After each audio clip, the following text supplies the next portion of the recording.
Dans science-fiction, Voyage au cœur du vivant, il y a plein de mots qu'il faut analyser un par un. Science, c'est l'endroit où ça bouge, c'est là où ça va faire changer le monde. Fiction, ça veut dire qu'on n'est pas bloqué par le réel, on peut aller au-delà de la science. Au cœur du vivant, le cœur, ça veut dire qu'il y a une dimension d'émotion et de profondeur. Et le vivant, c'est toute la magie de l'univers. C'est ce qui fait qu'il n'y a pas que des planètes froides et immobiles. Tout d'un coup, sur notre planète, est apparu un miracle qui s'appelle la vie. Et c'est de ce miracle que nous parlons, car cet imaginaire qui m'a permis de créer des petites histoires est issu de cette énergie qui me traverse, qui est la vie. Cette vie qui est issue de la lumière et de la rencontre avec des cellules et la fabrication de tout un être.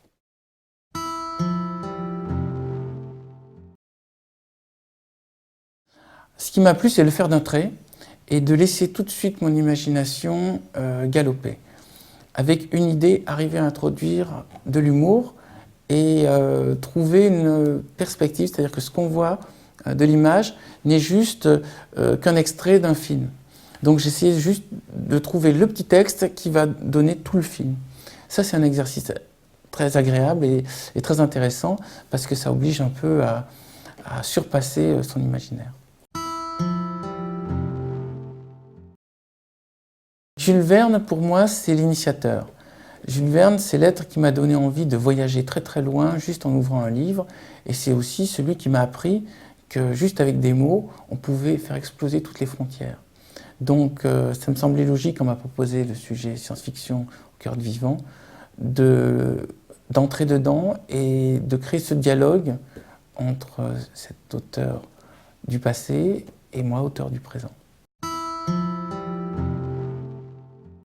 Moi, je crois que l'art et la science-fiction doivent aller vers les gens et ne pas attendre que les gens aillent vers l'art et la science-fiction. La science est un divertissement, le roman est un divertissement, la découverte de notre monde et la découverte des mondes étrangers est un divertissement, l'émerveillement devant l'infiniment petit et l'infiniment grand est un divertissement. Et je crois que la vraie science du futur, la vraie science intelligence, reviendra à une notion qui est spectacle, l'amusement, la joie de l'esprit. Je crois qu'on peut rire de la science, je crois qu'on peut sourire de la science, et je crois qu'il faut sortir la science des laboratoires et des messieurs avec des barbiches, des petites binocles et des blouses blanches. N'importe quelle personne qui observe la nature, qui s'émerveille devant la nature, quelque part est un scientifique. En fait, plutôt que parler de science, on devrait parler d'observation et de compréhension de l'univers.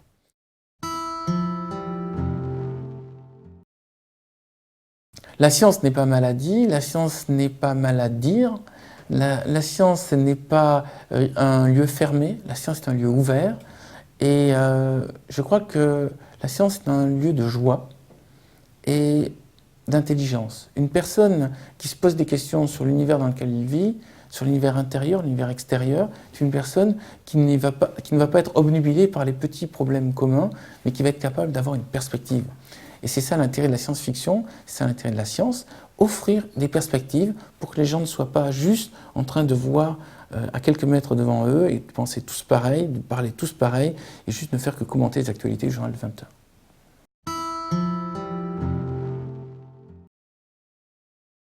Il y a la vie, il y a l'intelligence, il y a la conscience, et c'est de ça dont on parle.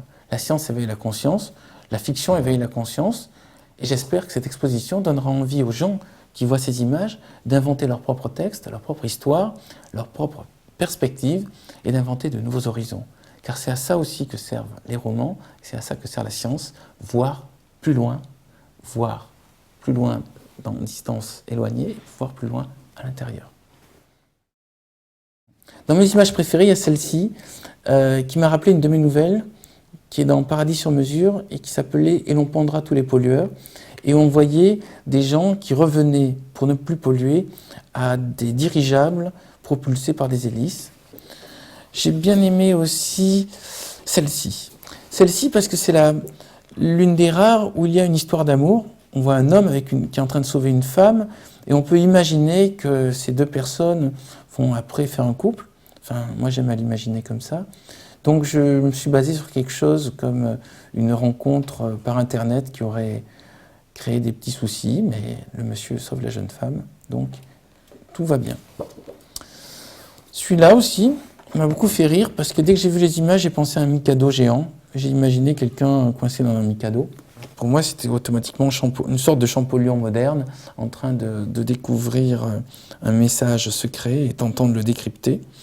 Si ce n'est que ce message secret a un sens très inattendu, que l'on découvrira dans l'exposition.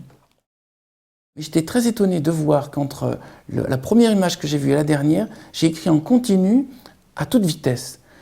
Ça m'arrive, mais pas comme ça, pas pendant 1 heure en jet continu.